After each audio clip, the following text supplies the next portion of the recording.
So Rebecca and I, my wife Rebecca and I, we attended the Parliament of World Religions a couple years ago. This is a conference that has been bringing together faith leaders from all around the world for like 100 years. It was one of my bucket list items, and it was one of the most powerful events that I've ever been to. Now that I've gone once, I just want to go again and again and again, and they meet every 3 or 4 years. And what I noticed, at this last conference, it was super interesting because one of the main themes and topics that was coming through almost every presentation I went to was this issue of climate change, right? And I also noticed there were people that weren't part of the faith world that were there. There were scientists and climate scientists there and biologists. There were, there were a ton of representatives from the United Nations that were there giving presentations. There were also authors and activists. Margaret Atwood was there, y'all. And Rebecca and I were just like, oh my God, there she is. And we kind of stealth selfied her with her in the background. She doesn't know she's in a picture with us, but she totally is. But it was amazing to see this wide, array of representatives there. And, when you went to some of these presentations, these scientists came to us recognizing it's probably kind of weird that we're here. You may ask what we're doing here.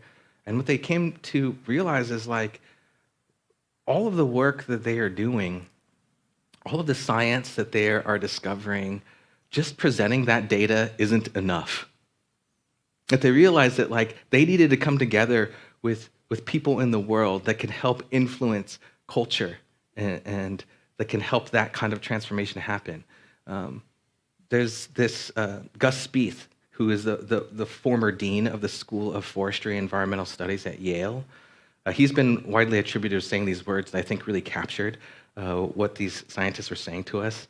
He said, I used to think that the top environmental problems were biodiversity loss, ecosystem collapse, and climate change. I thought that 30 years of good science could address these problems. I was wrong. The top environmental problems are selfishness, greed, and apathy. And to deal with these, we need a cultural and spiritual transformation. And we scientists don't know how to do that. I'm so struck by this statement, right? Just like I was struck by how all those United Nations representatives and climate scientists were there at the Parliament of World Religions, and just calling out to the faith leaders, humbly recognizing the limits to the scope of their work and how they were asking us to join them and to becoming that so that we all could play our little part in knowing what was really going to be needed for us to make this big leap that we're all, I think, being called to be a part of right now. The author, Ellen Kelsey, who wrote the book Hope Matters, she speaks to this phenomenon too, and how scientific data, no matter how sound, isn't enough to shift our behavior. In fact, it's much more we are, as humans, we are much more influenced by our relationships and the people in our direct circles that have an influence on us. She says, in our hyper-connected world, we see what our friends and other people we relate to are doing, and this is a powerful lever for environmental change. The beliefs of the groups we see ourselves as part of have more influence on what we do than the words of a scientific expert, no matter how well informed. If Facebook and Twitter has taught me anything, it's that often sound science and peer-reviewed research can be totally ineffective. Has anyone else experienced this? I'm no longer sharing articles anymore. Thinking that that will be the thing that changes whatever this person's mind on any subject, right?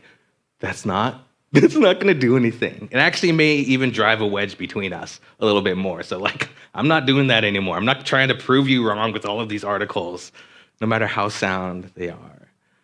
What I have found though, where I have seen little changes, is if I spend more time and more energy with empathy, with listening, with actually valuing this relationship, this Facebook relationship,